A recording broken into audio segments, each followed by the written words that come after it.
શું તમને ખ્યાલ છે આ ટાઈપના લેબલ માઇક્રોસોફ્ટ વર્ડમાં કઈ રીતે બને?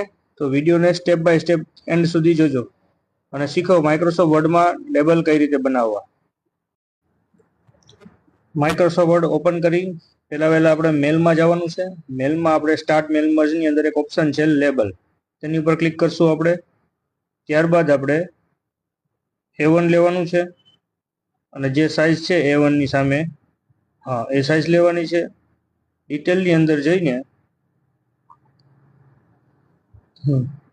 આ 3.8 છે ને આપણે 3.5 કરી નાખશું. ત્યારબાદ ઓકે લેબલ આવી ગયું છે. લેબલની હાયર લાઈન જોવા માટે આપણે ડબલ ક્લિક કરશું. ઉપરથી આપણે બોર્ડર લઈ લેશું.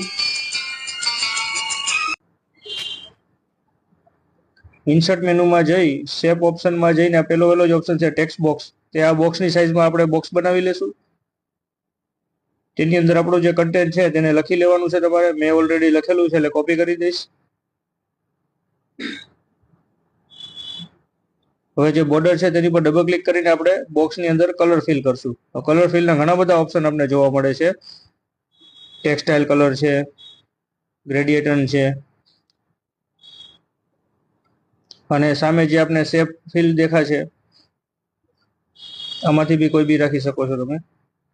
અહીંયા ઘણી બધી જો ઇફેક્ટ છે, આમાંથી બી કોઈ કલર ચૂઝ કરીએ. આપણે રેડ કલર ચૂઝ કરીએ છીએ. હવે જે ટાઇટલ છે શ્રી અંકુર વિદ્યાલય જેતપુર, તેનો આપણે થોડોક ડિફરન્ટ કલર આપીએ એટલે થોડુંક અલગ પડે, સારું લાગે ટાઇટલ.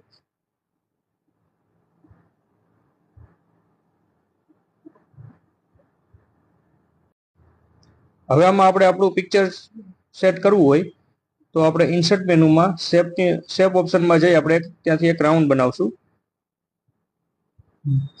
રાઉન્ડની અંદર પિક્ચર સેટ કરવા માટે આપણે રાઉન્ડ ઉપર ડબલ ક્લિક કરશું. ઉપર શેપ ફિલ ઓપ્શન છે. શેપ ફિલ ઓપ્શનમાં આપણે પિક્ચર ઓપ્શનમાં જશું.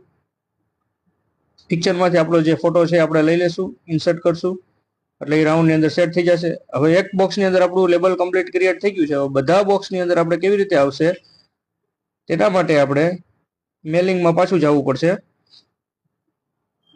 અને ત્યાં જે ઓપ્શન છે આપણે અપડેટ લેબલમાં આપણે ક્લિક કરશું એટલે બધા બોક્સની અંદર આપણા લેબલ સેટ થઈ જશે. જો થઈ ગયું. કેટલું સરસ અને ઈઝી રીતે આપણે લેબલ ક્રિએટ કર્યું. તો ઘરે બધા રીતે ટ્રાય કરજો અને જો વિડીયોમાં તમને કઈ ન સમજાયું હોય તો કોમેન્ટમાં જરૂર બતાવજો, અમે તમને તેનું સોલ્યુશન આપશું. જોયું મિત્રો, આ જ રીતે તમારે કોમ્પ્યુટર ફિલ્ડમાં આગળ વધવું હોય તો આપણી પાસે ઘણા